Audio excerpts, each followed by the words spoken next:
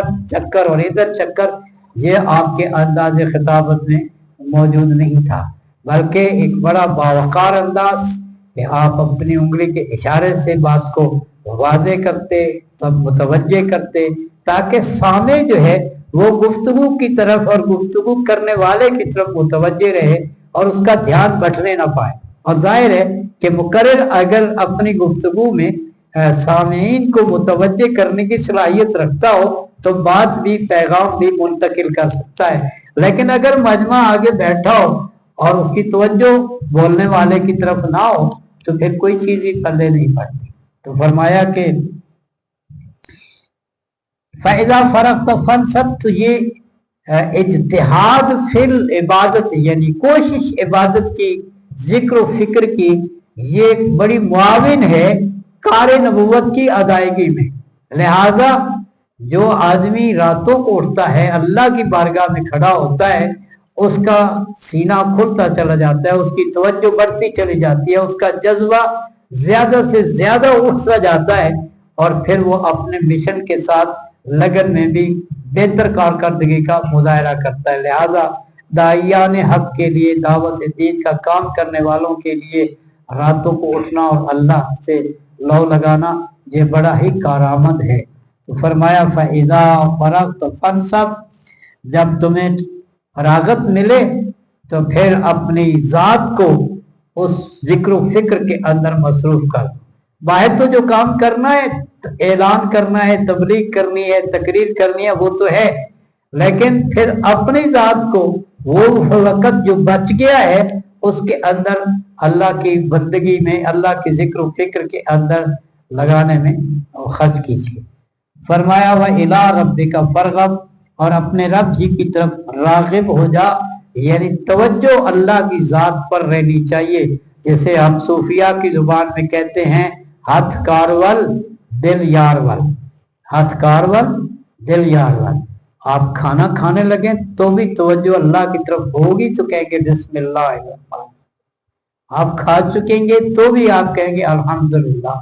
تو یہ توجہ ہے نا، یا اللہ کی طرف آدمی کی رغبت ہر کام کے اندر اس کا نام لینے پر آمادہ بھی کرتی ہے اور قائل بھی کرتی ہے۔ اس کے بعد سورہ 3 ہے، سورہ زخرف میں اللہ نے اپنے حبیب کو تسلی دی کہ ہم نے چھوڑا نہیں، اور سورہ علم نشرح میں بتایا چھوڑا ہی نہیں، بہت کچھ آپ کو دینا چاہتے ہیں اور دیا ہے، اور آپ کا سینہ کھول کر آپ کو اس کام کے لیے اپنا تیار کیا ہے۔ اب سورہ 3 کے اندر یہ بتایا جا رہا ہے کہ یہ بھی مکی صورت ہے، اور اس کا جو موضوع ہے وہ یہ ہے کہ کامیابی کا راستہ کیا ہے، اور یہ مشن کی بات ہے جس کے لیے آپ کو اٹھایا گیا، آپ کو اس کے لیے وحی کا مرکز بنایا گیا، آپ کے قلب مبارک کو، اور اس کے ذریعے سے آگے بات کو جایا گیا۔ فرمایا بسم اللہ الرحمن الرحیم، والتین، قسم ہے انجیل کی، والزیتون، اور زیتون کی۔ تین انجیل کو کہتے ہیں، جہاں عیسیٰ علیہ السلام کی پیدائش ہوئی تو وہاں کہتے ہیں کہ انجیل کا درخت تھا، اور زیتون کا، تو شاید اسی حوالے سے اس بات کو ذکر کیا گیا۔ طور سینی وہ مقام ہے جہاں موسیٰ علیہ السلام کو نبوت ملی،